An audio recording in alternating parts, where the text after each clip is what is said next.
리포트 뚜껑 열어보는 시간 돌아왔습니다. 오늘도 정서한 아나운서와 함께하겠습니다. 어서 오세요. 안녕하세요. 네, 반갑습니다. 자, 오늘 리포트 역시나 두 가지 확인해 볼 텐데요. 첫 번째 리포트 뚜껑부터 열어보시죠. 네, 첫 번째는 CJ 프레시웨이 뚜껑 열어보도록 하겠습니다. 네. 올해를 기대해보자라는 보고서 제목과 함께 목표 주가 73,000원을 유지한 IBK 투자증권입니다. 네, 투자 의견이 적극 매수라고 하는데 네. 굉장히 적극적으로 매수하라는 의견과 함께 이 목표 주가도 많이 올려잡았습니다. 오늘장 주가는 아쉽게도 0.5% 소폭 하락한 29,950원 기록이 되고 있는데요. 왜 이렇게 적극 매수하고 기대하라고 하는 걸까요? 바로 올해도 이 영업 실적 개선이 쭉 이어질 수 있다라고 판단을 했기 때문에 투자 의견 적극 매수를 유지했습니다. 일단 이러한 영업 실적 개선이 이루어질 수 있는 가장 큰 이유, 바로 동사의 식자재 유통 매출액이었는데요. 그래프 통해서 추이를 살펴보도록 하겠습니다. 네, 그래프에서 확인됐다시피 이렇게 21년 이후에 계속해서 매년 식자재 유통 매출이 늘어났습니다. 이렇게 식자재 수주가 늘어나는 것, 바로 이 동사의 사업 부문이 성장을 보일 수 있었던 가장 큰 이유가 될 수 있었을 텐데요. 이러한 이유를 세 가지로 좀 세분화해서 체크해 보도록 하겠습니다. 바로 첫 번째, 다음 그래프 통해서 살펴보면 단체 급식 사업부 수주에 따른 외형 확대가 그 첫 번째 이유였는데요. 단체 급식 쪽 영업 실적만 따로 빼놓은 그래프입니다. 이렇게 2분기 이후로 계속된 큰 폭의 성장률을 보였습니다.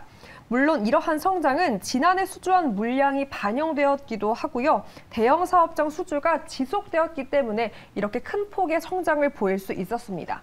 그리고 또 지금 추세가 이 키즈와 실버 경로까지 확대되고 있고 일상 회복으로 전환이 되면서 이렇게 재택근무 감소 추세가 이러한 급식 수요가 늘어날 수 있었다라는 전망이고요. 앞으로도 이렇게 쭉 기세를 이어갈 수 있다라고 내다보기도 했습니다. 때문에 이런 급식에 이어서 외식 경로 성장까지 이렇게 추후로 예상할 수 있다라는 점에도 주목을 했는데요. 일부에서 생각한 것처럼 올해 외식 사업 좀 어려울 수 있다라는 판단도 있지만 시장 점유율 자체가 현저하게 적고 이 동사가 차별적인 이런 수주 경쟁력을 확보한 만큼 그렇게 큰 걱정은 하지 않아도 된다라는 점이었습니다. 그리고 세 번째가 바로 이러한 원료 유통 쪽 영업 실적 추이였는데요. 실적에 긍정적으로 기여할 수 있다라고 판단을 했습니다. 이렇게 지난해 3분기 이러한 유통 사업부가 고성장했다라는 점을 꼭 주목하자라고 강조하면서 기존 원료 공급량도 증가하고 또 신규 원료 공급까지 이루어질 수 있었기 때문에 의미 있는 수치라고 긍정적인 해석이 나왔습니다. 네, CJ 프레시웨이, 그러니까 우리가 리오프닝을 하면서 외식도 많이 하고요. 그동안 이제 학교에서 급식 같은 거를 못 했었잖아요. 그러니까요. 근데 그런 것도 이제 다 차츰차츰 회복을 하고 있다라고 하는데 더 중요한 건 앞으로 성장이 나타날 건데 이게 차별적인 성장이 보인다고 합니다. 어떠한 뭔가 이 CJ 프레시웨이만의 강력한 뭔가가 있는 건가요? 네, 맞습니다. 그 차별적이 가장 큰 경쟁력이다라고 강조를 했는데요. 앞서 말씀드린 그 세 가지 이유 외에도 최근에 가공식품 그리고 가정 간편식 시장이 정말 크게 성장을 하고 있습니다. 때문에 원재료 취급 상품이 확대되고 있기 때문에 동사도 충분히 실적에 긍정적인 영향을 끼칠 수 있다는 점이고요. 이를 반영한 실적 추이 전망도 그래프와 함께 체크해 보도록 하겠습니다. 네, 전망치입니다. 이렇게 올해 매출액은 전년 동기 대비 17% 증가할 것이다라고 긍정적으로 예상을 했고요. 영업이익 쪽은 무려 30% 정도 늘어날 것이다라는 추정치를 내놨습니다. 이렇게 지난해에도 이미 높은 성장을 보였지만 올해도 이러한 기세를 쭉 이어갈 수 있다라고 예상을 내놓은 겁니다. 네, CJ 프레시웨이에 대해서 강력 매수, 적극 매수에 대한 의견과 함께 목표 주가를 굉장히 많이 올려 잡았는데요. 무려 상승 여력이 143%. 대단하죠. 근데 차트의 움직임을 좀 보도록 하겠습니다. 그동안 CJ 프레시웨이는 주가가 좀 지지부진한 모습이 보였고 최근에 이제 28,000원대에서 3만원대 초중반선까지 반등을 보이긴 했지만 그 후로도 박스권에 갇혀 있다가 최근에는 다시 이내 아쉽게도 주가가 3만원 선이 위태위태한 그런 움직임까지 보이고 있습니다. 적극적인 매수라고 하고 있고 주가도 굉장히 많이 떨어져 있고 앞으로도 성장이 기대된다라고 하니까 목표 주가 그리고 상승 여력이 143%니까 못해도 절반은 할 수 있지 않을까요? 예, 그런 막연한 기대감 가져보면서 CJ 프레시웨이 앞으로 얼마나 더 성장을 보이게 될지 지켜보겠습니다. 첫 번째 리포트 확인해봤고요. 이어서 두 번째 리포트 뚜껑 열어보겠습니다. 두 번째는 반대로 좀 걱정을 반영한 뚜껑 열어보도록 네. 하겠습니다. LG 디스플레이고요. IT 패널 출하 회복이 좀 늦어지는 점을 반영해 목표 주가를 16,500원으로 하향 조정한 한국투자증권의 보고서 체크해 보겠습니다. 네, LG 디스플레이 주주분들은 늘 시름이 크실 것 그렇죠. 같습니다. 오늘장 일단 주가는 반등세 보이고 있습니다. 4.76% 오르고 있고요. 13,200원 기록하고 있는데요. 하나씩 올해 어떨지 좀 전망을 들어볼까요? 보고서에 따르면요, 이 LG 디스플레이가 최악의 업황에서 벗어난다고는 봤습니다. 이 분기 영업 손실 규모가 더 커지진 않을 것이라는 건데요. 다만 올해 추정 적자 규모는 클 것이라며 이 목표 주가를 내려잡았습니다. 그럼 이러한 것들을 반영한 영업이익 쪽 그래프 체크해 보도록 하겠습니다. 일단 4분기 추정치가요. 매출액은 6조 5천억 원, 영업은 적자를 기록을 했습니다. 이 7,409억 원 추정치가 나왔는데요. 이 예상치보다 밑도는 결과였습니다. 이러한 이유는 PC 수요 약세로 이 세트 업체의 패널 재고 조정이 가장 큰 이유였고요. 전분기 대비해서 IT 패널 출하가 예상보다 더 크게 감소했다는 점이었습니다. 특히나 TV 패널 생산량 그리고 라인 가동률을 하향 조정한 결과로 이러한 영업 적자를 지속할 것이다라고 예상을 했고요. 하지만 다행히 긍정적인 부분도 있었습니다. 포인트로 돌아가서 어떤 점을 좀 긍정적으로 봤는지 체크해 보겠습니다. 바로 국내 LCD TV 패널 생산을 전면 중단한다는 거였는데요. 그러니까 적자를 감내하면서까지 이 TV 패널을 고객사에게 팔 필요가 없어졌다라고 판단을 내린 겁니다.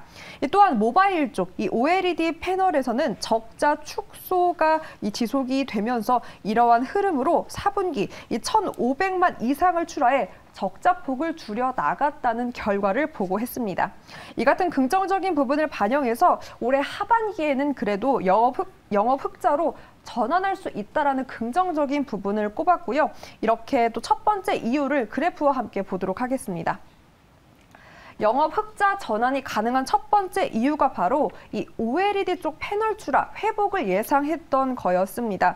이렇게 그래프에서 확인하다시피 올해 하반기에는 조금 지지부진했던 지난 과거와는 다르게 좀 회복하는 모습이 보였고요. 두 번째 이유로는 글로벌적의 LCD 그리고 OLED 수요 그래프입니다. 그러니까 판가 반등을 좀 예상을 했고요. 아무래도 실적이 좀 긍정적으로 영향을 미칠 수 있다라는 판단으로 하반기에는 좀 지금과는 다른 양상이 보일 수 있다라는 긍정적인 포인트도 제시를 했습니다. 네, 쭉 펼쳐놓고 봤을 때 긍정도 있고 부정도 있고 뭐 안 좋은 얘기도 있고 좋은 얘기도 있지만 어쨌든 시장에서 상승을 하고 있는 게 저는 참 아이러니하긴 합니다. 목표 주가 하향 조정했음에도 불구하고 많이 빠졌다라는 인식 때문일까요? 어쨌든 반등하고 있고 앞서서 포인트로 짚어봤던 LCD 쪽 사실 LG 디스플레이에는 아픈 손가락이잖아요. 정말 네 그렇습니다. 그걸 덜어내고 어떤 쪽에 더 집중을 하게 될까요?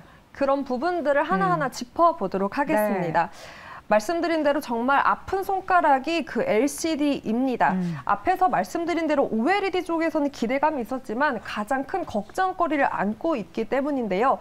한국투자증권에서 전망한 LCD 패널 가격 그래프 통해서 왜 아픈 손가락인지 한번 짚어보도록 하겠습니다. 이렇게 IT 패널 가격 반등의 시점이 늦어지고 있다라는 거였습니다. 동시에 LCD 판가 상승폭은 이렇게 제한적인 상황이라 오른쪽이 영업이익 추이인데요. 올해 앞서 말씀드린 대로 영업 흑자로 기추정했던 이 LCD 사업은 이렇게 영업 적자가 지속될 수 있다라는 예상도 덧붙이기는 했습니다.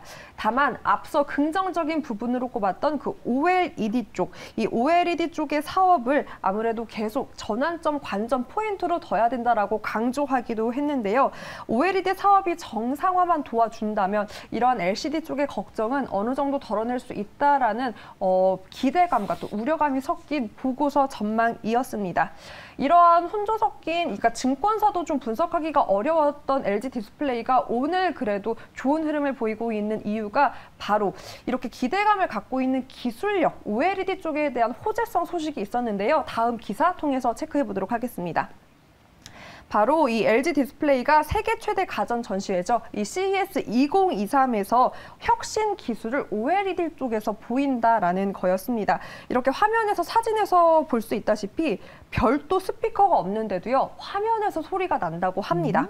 그리고 주름까지 없앤 폴더블 폰으로 접히는 부분에 주름 현상이 없기 때문에 조금 더 편안하게 이렇게 화면을 볼 수 있는 정말 혁신적인 기술력을 입증할 수 있다라는 기사가 났기 때문에 이러한 실적 전망이 기대감이 숫자로 좀 볼 수 있지 않을까라는 어떤 소식이 오늘의 또 주가 상승을 이끌어주고 있는 것으로 풀이가 됩니다. 네, LG 디스플레이 보면은 디스플레이에 정말 혁신을 이끌면서 새로운 제품들을 많이 내놓기는 합니다. 그러나 이제 아직 상용화 단계에 접어든 건 아니고 이러한 기술이 있어요라고 그렇죠.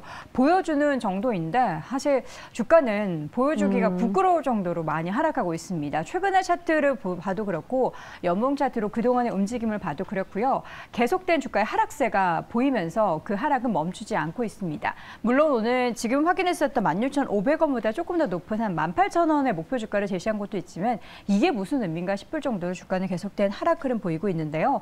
오늘의 반등이 어쨌든 단기적으로 지금까지 하락을 조금은 만회할 수 있는 움직임들로 이 시작이 되는 날로 여겨지길 바라면서 앞으로 LG 디스플레이 새로운 기술 말고 새로운 주가의 움직임도 기대해 보도록 하겠습니다.